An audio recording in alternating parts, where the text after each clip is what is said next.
Hello friends, எல்லாரும் எப்படி இருக்கீங்க? இன்னைக்கு வந்து நம்ம என்ன பார்க்க போறோம்னா ஃபிஷ்ல வந்து எல்லாரும் கறி வைப்பாங்க, ஃப்ரை பண்ணுவாங்க, எதாவது பண்ணுவாங்க. நம்ம வந்து இன்னைக்கு டிஃபரண்டா ஃபிஷ் சுக்கா பண்ண போறோம். இது வந்து நம்ம சாம்பார் அந்த மாதிரி இதுக்கெல்லாம் ரொம்ப டேஸ்டான ஒரு பெஸ்ட்டான டிஷ். நான் வந்து ஒரு ரெஸ்டாரண்ட்ல ட்ரை பண்ணேன். ஸோ அதை வீட்டில் ட்ரை பண்ணி பார்க்கலாமேன்னு பண்ணோம். ரொம்ப நல்லா வந்துருந்துச்சு. ஸோ உங்களுக்கு காட்டலான்னு பார்க்கேன். வாங்க நீங்களும் என் கூட சேர்ந்து ஃபிஷ் சுக்கா எப்படி பண்ணலான்னு பார்க்கலாம். ஓகே, இப்போ நம்ம அந்த மீன் சுக்காவுக்கு வந்து இப்போ வந்து 3 டேபிள் ஸ்பூன் வந்து கார்ன்ஃப்ளவரு, அப்புறம் வந்து 2 டேபிள் ஸ்பூன் வந்து அரிசி மாவு, அப்புறம் வந்து ஒரு அரை டேபிள் ஸ்பூன் வந்து சால்ட்டு, அப்புறம் வந்து 3/4 டேபிள் ஸ்பூன் வந்து மிளகு பொடி, அப்புறம் வந்து ஒரு அரை லெமனை வந்து நான் வந்து புழிஞ்சி ஜூஸ் எடுத்து வச்சுருக்கேன். அதையும் சேர்த்துட்டு கொஞ்சம் தண்ணி லேசாக கொஞ்சோண்டு ஊற்றி அதை நல்லா மிக்ஸ் பண்ணணும்.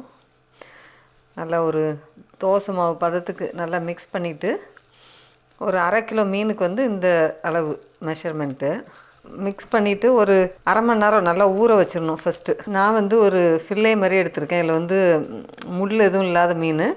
நீங்கள் முள் இருந்தாலும் குட்டி குட்டியாக வெட்டிக்கோங்க. பட் முள் இல்லாத மீனாக இந்த சுக்காவுக்கு இன்னும் ரொம்ப நல்லாயிருக்கும். ஸோ இது எல்லாத்தையும் இதில் போட்டு நல்லா மிக்ஸ் பண்ணிவிட்டு ஒரு அரை மணி நேரம் ஊற வச்சுட்டு நம்ம வந்து ஃப்ரை பண்ண ஆரம்பிக்கலாம். ஸோ எல்லாம் நல்லா கோட் ஆகிற மாதிரி நீங்கள் நல்லா மிக்ஸ் பண்ணணும் இதில். ஸோ அதனால் ரொம்ப தண்ணியாகிடக்கூடாது. மிக்ஸ் பண்ணும்போது ஓரளவுக்கு கொஞ்சம் திக்காகி இந்த கன்சிஸ்டன்சியில் வச்சு நீங்கள் வந்து ஒரு அரை மணி நேரம் வச்சுட்டு நம்ம வந்து பொரிக்க போகலாம். ஓகே, இப்போ வந்து நம்ம மீனை வந்து ஃப்ரை பண்ணிடலாம். ஒரு பேன் வச்சு நல்லா சூடாயிடுச்சு. இதில் வந்து எண்ணெய் ஊற்றிக்கலாம். நம்ம வந்து டீப் ஃப்ரை பண்ண போகிறதில்ல, இதில் வந்து ஷாலோ ஃப்ரை தான் பண்ண போகிறோம். அப்படி நீங்கள் இன்னும் ஹெல்த்து கான்ஷியஸாக இருக்கீங்க, உங்கள்கிட்ட ஏர் ஃப்ரை இருக்குன்னா நீங்கள் ஏர் ஃப்ரையரில் கூட இதை போட்டு எடுத்துடலாம். ஸோ அது இன்னும் ஹெல்த்தியராக இருக்கும். ஸோ இது அவ்வளோ மீனையும் நம்ம வந்து வச்சு நல்லா ஃப்ரை பண்ணி எடுத்துடலாம். மீன் வந்து இப்படி கொஞ்சம் தள்ளி போட்டு நல்லா ஃப்ரை பண்ணிடலாம். ரொம்ப கரிஞ்சி ஃப்ரை பண்ணாதீங்க, கொஞ்சம் முக்கால்வாசி ஃப்ரை பண்ணி எடுத்துருங்க. ஏன்னா நம்ம திருப்பி நம்ம வந்து சுக்கா பண்ணுறதுக்கு அடுத்த மசாலாவோட மிக்ஸ் பண்ணும்போது நீங்கள் ரொம்ப ஃப்ரை பண்ணிங்கன்னா உளுந்துடும். ஸோ கொஞ்சம் பார்த்து ஃப்ரை பண்ணுங்கள், உங்களுக்கே தெரியும் பண்ணும்போது. நம்ம அந்த கோட்டிங் கொடுத்துருக்கனால எப்படி வந்து அந்த மீனை பார்த்திங்களா கொஞ்சம் கூட உடையாமல் எவ்வளோ அழகாக ஃப்ரை ஆகுதுன்னு. ஸோ இப்படி தான் ஃப்ரை ஆகும். ஸோ நம்ம அவ்வளோத்தையும் ஃப்ரை பண்ணி வச்சுட்டு நம்ம வந்து மசாலா ரெடி பண்ணலாம். இப்போ பார்த்திங்களா மீன் எல்லாத்தையும் ஃப்ரை பண்ணி நான் வந்து சைடில் எடுத்து வச்சுட்டேன். இப்போ அதே சட்டியில் தான் நம்ம வந்து மசாலா பண்ண போகிறோம். ஆனால் ஆயில் வந்து நிறையா இருக்குது. ஸோ அதில் வந்து கொஞ்சம் ஆயிலை எடுத்துட்டு நம்ம ஸ்டார்ட் பண்ணலாம். வந்து சட்டியிலேருந்து பாதி ஆயில் எடுத்தாச்சு. இப்போ அதில் வந்து ஒரு சின்ன துண்டு பட்டை, ஒரு 2 ஏலக்காய், ஒரு கிராம்பு இவ்வளோத்தையும் போட்டு பொரிச்சிட்டு பொரிஞ்சு வரும்போது நான் வந்து ஒரு பெரிய பல்லாரி வந்து சின்ன சின்னதாக கட் பண்ணி வச்சுருக்கேன். அதையும் போட்டுடலாம்.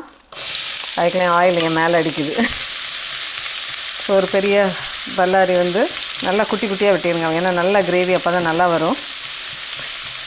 ஸோ அதை நல்லா வதங்கட்டும். அதுக்கு வெங்காயம் சீக்கிரம் வதங்குற கொஞ்சோண்டு சால்ட்டு சேர்த்துக்கோங்க. வெங்காயம் வந்து நல்லா வந்து ஃப்ரை ஆயிடுச்சு. இப்போ வந்து நம்ம என்ன பண்ணோன்னா ஒரு பெரிய சைஸு தக்காளியை வந்து நான் குட்டி குட்டியாக வெட்டியிருக்கேன். அதே கூட அது கூட சேர்த்து நல்லா மிக்ஸ் பண்ணிக்கலாம். நல்லா சின்ன சின்னதாக தக்காளியோ வெங்காயத்தை நீங்கள் வெட்டினா தான் கிரேவி வந்து ரொம்ப நல்லாயிருக்கும் பார்க்குறதுக்கும்.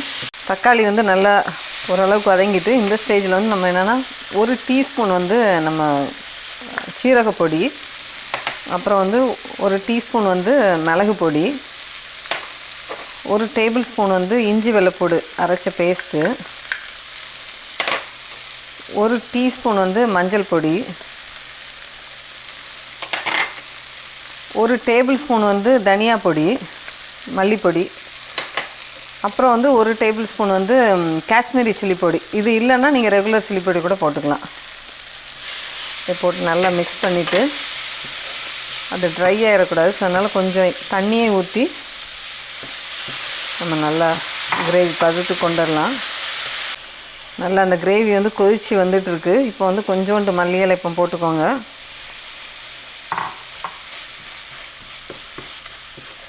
இன்னும் ஒரு நிமிஷம் கழித்து நம்ம வந்து மீனை வந்து போட்டு மிக்ஸ் பண்ணிடலாம். இந்த ஸ்டேஜில் நம்ம வந்து சால்ட் எல்லாம் நீங்கள் செக் பண்ணிக்கணும். பண்ணிவிட்டு அப்புறம் வந்து நம்ம ஃப்ரை பண்ணி வச்சுருக்க மீனை வந்து இதில் ஆட் பண்ணிடலாம். ஆட் பண்ணிவிட்டு நல்லா மீனை வந்து கூட மிக்ஸ் பண்ணணும்.